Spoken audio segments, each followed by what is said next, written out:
Hello everyone and welcome back to another video with On Point Politics. And today we're going to be looking at the different paths that each candidate has to win the presidency and how Donald Trump has way more than usual. So, we're going to be starting out here. We can see the first state that would actually get Donald Trump to 270 is the state of Pennsylvania. This state actually was been really competitive the last couple of elections. We see R+1 in 2016 and we see D+1 in 2020, and it's been trending to the right ever since 2008 when it voted for Barack Obama by 10 percentage points in 2008. And so this state has been trending to the right by a pretty decent amount the last couple of cycles, and I expect the former president to actually be doing pretty well in the state. I actually have him winning there by about 8 or 9 points. However, right now, this is a crucial path for him to the White House because it would only require one battleground state to get there. So that would alone would get him to 270. You could also cook up a path with Nevada and Arizona, which gets him to 268. However, Nebraska's second would actually be enough to get him there. Arizona has been really competitive. The last couple cycles, it's gotten relatively closer, but this year with Hispanics trending to the right, I expect Donald Trump to more than likely win the state as well. And including in the state of Nevada, this state's been trending to the right the past couple cycles, trended about 2 points to the right of the nation in 2020 from 2016. And so once again, I'm not surprised to see this state narrow up, and I wouldn't be surprised to see Donald Trump win it either. But that Nebraska second district would be more than enough to get him over the finish line in this presidential election. The state of Maine would also get him over the top. If you had Arizona and Nevada, state of Maine at large would be enough to get him to 270 electoral college votes. That alone would be enough as well. We could also see a path, to an extent. We could have a Nevada, for example, because this state has been trending to the right. There's a large Hispanic population. It's been trending to the right while Arizona's been trending to the left. So let's say Nevada's in that lean column for this. Virginia, yes, it's gotten more Democrat, but the polls show this really competitive. And if Donald Trump, picks Glenn Youngkin, that'll kind of boost his chances in the state. But let's say Donald Trump wins it already.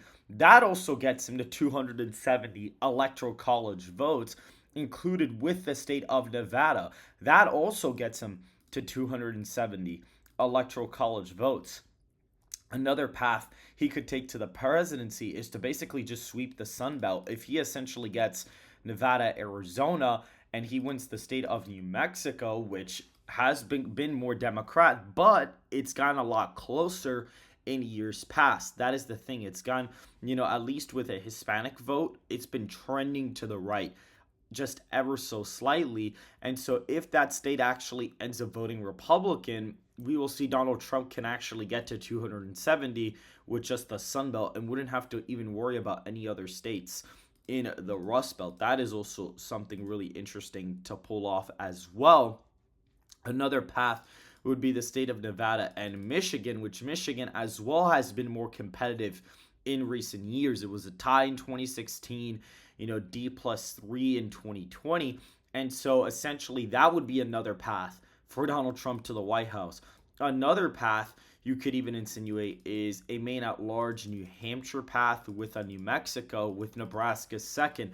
This is a weird one. I wouldn't expect this to be his path to victory, but that is theoretically a possible path.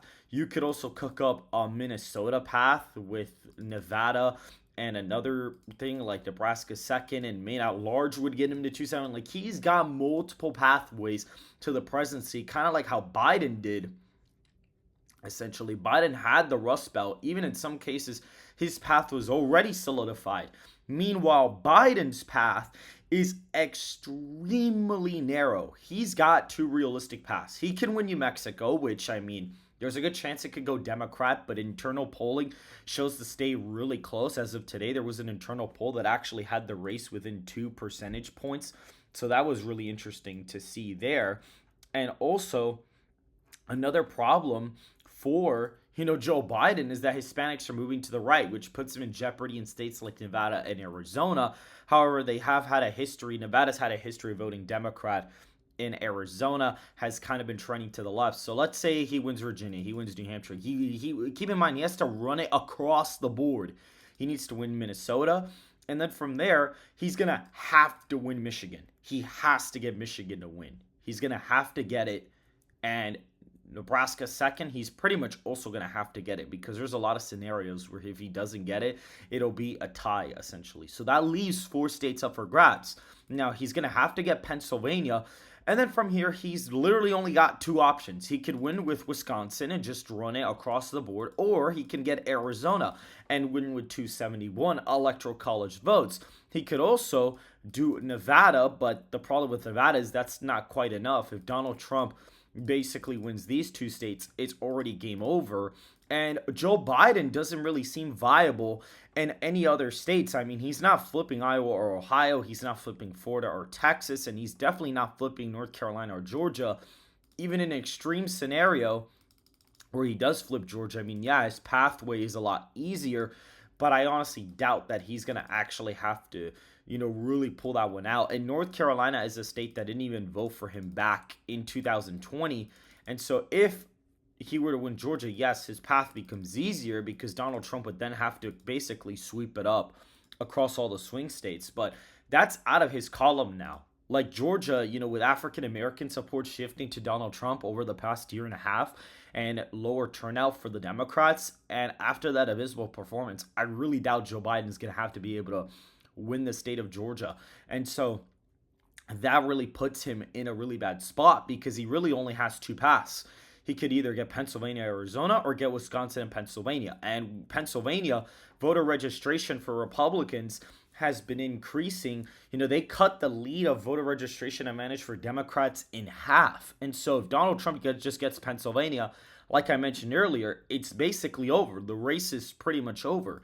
And so that's the problem for Joe Biden. He only has 2 viable paths, kind of like how Donald Trump essentially had 2 viable paths in 2020.